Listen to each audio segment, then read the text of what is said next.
ተመልካቾቻችን በጣም የሚገርም ውብ ቦታ ነው ያለሁት።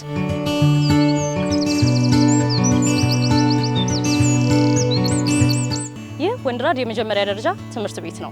እዚህ የተገኘውበት ምክንያት ምን መሰላችሁ? መሲ ተምራ የጨረሰችው እዚህ ነው። አሁን በክረምቱ መምህራኖቹ የሌማት ትሩፋት የከተማ ግብርና በሚል ሰፊ ስራ ሰርተዋል። ታዲያ መምህራኖቼን የበፊት ትምህርት ቤቴን ሄጄ ማገዝ እፈልጋለሁ ብላለች እና ነይና ጎብኝኝ እስቲ ብላለች። ስትሰራ ምን ይመስላል የሚለው ምናይ ይሆናል። አብራችሁ ቆዩ። መሲ ከነገረችኝ በላይ ነው ትምህርት ቤቱ ያስገረመኝ። በጣም አረንጓዴ ቦታ ነው፣ የሚገርም ቦታ። በትምህርት ቤት ግቢ ውስጥ እንደዚህ አይነት ሆነ የበቆሎ ማሳ እኔ ሌላ ቦታ አላየሁም።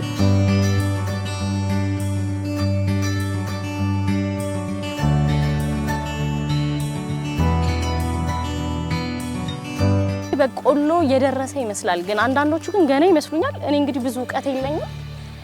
ይሄን ያህል የበቆሎ ማሳ ማግኘት መቻል በራሱ በጣም የሚያስገርም ነገር ነው። ጠፋብሽ ቦታው ማሳው እኮ አላልቃለኝ። ይህ የምትመለከቱት ቦታ ከዚህ በፊት ታጥሮ የነበረና ምንም አይነት አገልግሎት የማይሰጥ ነበር።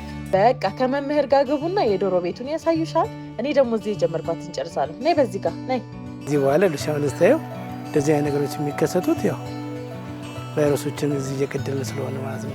ከደጅም ሌላ ነው፣ ከውስጥም ሌላ ነው። ወደ ዶሮቹ ስትገቢም ሌላ በሁለት ነው ያለው ማለት ነው። በእጅሽ ብዙ ነገሮች ነክተሽ ልትመጪ ትችላለሽ። ይሄው ስለዚህ እጄ ሌላ አይደል? ወደ ውስጥ ባልገባም እዚህ ጋር አልኮል ማድረግ አለብኝ። አዎ ተማሪዎች አሁን በዚህ እንትን እኛን አይተው ነገ ከዚህ ሲወጡ 10ኛ ክፍል 12ኛ ክፍል ሲደርሱ ቢዝነስ እንዴት መጀመር እንዳለባቸው ከወዲሁ እያስተማርን ነው። ለትንሽ ነገር በግቢያቸው እንዲጀምሩ ጨምር ነው የምንመክረው ማለት ነው። ጓሮ አትክልት በግቢያቸው ተጀምሯል። ጓሮ አትክልት ራስን በምግብ የመቻል የምግብ ዋስትናን የማረጋገጥ ደረጃ ትምህርት ቤታችን እንደ ባህል ሆኗል ማለት ነው። ሁሉም መምህር የራሱ የሆነ ቦታ አለው፣ የአትክልት ቦታ አለው። ይተክላል፣ ያለማል፣ ይንከባከባል፣ ይጠቀማል ማለት ነው። ቢያንስ ራሱን በምግብ ያሸንፋል ማለት ነው።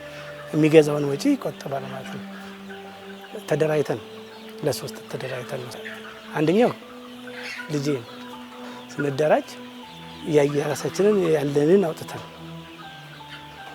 አውጥተን ግን ማስተማሪያም እኛም ደግሞ ነገ ከሰራን ከተለወጠን ሌሎች አርአያ እንሆናለን ብለን በማሰብ አሁን ከዚህ ከፊት ለፊትሽ የምታየው የመኖ ማስቀመጫ ነው። ይሄ አሁን ዶሮቹ እያደጉ ከገቡ ይሄ ቦታ እዚህ አሁን ቅድም ያየሽን ቦታ ይሄ እንጨት ያለበት ይሄ ሰዎች ያሉበት በሙሉ ምን የሚሆን ነው የመኖ ማቀነባበሪያ እዚሁ እያቀናበርን ዶሮዎቹን እዛው ለመያዝ ነው። እኛ ትራ ማሽኑን ለመግዛት እንቁላል ስንት እየተሸጠ ነው የሚገኘው ታዲያ? አሁን በሆነ ሰዓት ከ17 እስከ 18 ባለው እንትን ገበያ እየተሸጠ ነው ያለው። ምን አይነት ማህበረሰብ ነው የዚህ እንቁላል ተጠቃሚ የሚሆነው? የአካባቢው ማህበረሰብ ወይም ደግሞ እዚህ ትምህርት ቤት እንቁላል መኖሩን የሚያውቅ ማንኛውም ማህበረሰብ ይህንን እድል እየተጠቀመ እየገዛ እየተጠቀመ ነው ያለው። ስለሚያገኝ ባገኘው ነገር ረግቶ ተመልሶ እየመጣ እየገዛ ነው ያለው ማለት ነው። ስለዚህ ቴንኪው የሚል ማህበረሰብ ፈጥረናል ማለት ነው። በተለይ የዚህ ደጃዝማች ወንድራድ የመጀመሪያ ደረጃ ትምህርት ቤት ገበያን በማረጋጋት ህብረተሰቡን በማገልገል ከፍተኛ ሚና እየተጫወተ ያለ ነው ማለት ነው። የለም የሚባል ነገር የለም። ማር አለ፣ እንቁላል አለ፣ የድንች ምርቱ አለ፣ የበቆሎ ምርቱ አለ፣ ጎመኑ አለ። የሚያስፈልገው ነገር ሁሉ ግቢ ውስጥ አለ ማለት ነው። ስለዚህ ወተት ቢፈልጉ ወተት አለ፣ ዶሮ ቢፈልጉ ዶሮ አለ፣ በግ ቢፈልጉ በግ አለ፣ ቅርጫ ቢፈልጉ ደግሞ የዓመት በዓል ቅርጫም እዚሁ መምህራን ተደራጅተው እንደዚሁ አደልቦ እዚሁ ይጠቀማሉ ማለት ነው። ደጃዝማች ወንድራድ ትምህርት ቤት ውስጥ የትምህርት ቤት ማሻሻል ሳምር ነው። በትምህርት ቤታችን ያለው የከተማ ግብርና እንደዚሁም የሌማት ትሩፋት ያው እንደ ሀገር ክቡር ጠቅላይ ሚኒስትራችን ባወረደው አቅጣጫ መሰረት እንዲሁም ክቡር ከንቲባችን ተቀበለን ስራውን በ2016 ዓ.ም ነው የጀመረው።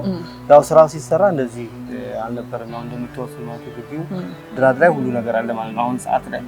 ስለዚህ ይህን ስራ ስንጀምረው ብዙ ቻሌንጆች ነበሩ። ያው አንዳንዱ ወደ ሌላ ነገር የሚወስደው ነበርና ግን ስራውን በቁርጠኝነት መጀመሪያ አመራሩ ቁጭ ብሎ በአመለካከት ሀሳቡን ተቀበለው። ከዛ በኋላ ለመምህሮቻችን አወረደን፣ ከዛ በኋላ ለአስተዳደሮቻችን አወረደን፣ እቅድ አዘጋጀን። በዚያ መሰረት ስራዎችን መምራት ይችላል ማለት ነው። ስለዚህ ያኔ የነበረው ቻሌንጅ አሁን ላይ አልነበረ ማለት ነው። አሁን ቦታ ለማግኘት በዶሮ እርባታ ለመሳተፍ፣ በከብት እርባታ ለመሳተፍ፣ በላም እንደዚሁም በበግ እርባታ ያያችሁት በአጠቃላይ እርባታ ለመሳተፍ ብዙ ሰዎች ይመጣሉ። ነገር ግን አሁን ላይ ሁሉ ነገር ሙሉ ነውና የዛን ጊዜ የነበሩ ሰዎች አሁን ላይ እየተጠቀሙ ያሉት እንደምታዩት ለግቢው አካባቢ ማህበረሰብ አጠቃላይ ትምህርት ቤቱ ማህበራዊ አገልግሎት እየሰጠ ይገኛል ማለት ነው። ስለዚህ ልማቱን በዚህ ተዋረድ የመጣ ነው። 2016 የነበረው ቻሌንጅ አሁን ላይ የለም ማለት ፍሬሽ ነው። በጣም በተመጣጣኝ ዋጋ ገበያ ላይ ከምናገኘው በጣም በቅናሽ ነው እዚህ ያለው። መምህራኖቻችን አራዮቻችን ናቸውና በዛ ላይ ደግሞ በቅናሽ ዋጋ ለሁሉም የህብረተሰብ ክፍል እዚህ እንቁላል አለ፣ ዶሮ አለ፣ የተለያዩ አትክልቶች፣ ፍራፍሬዎች አሉ። ዛሬ እንደዚህ ለልማት መዋሉና ትልቅ ለውጥ ነው።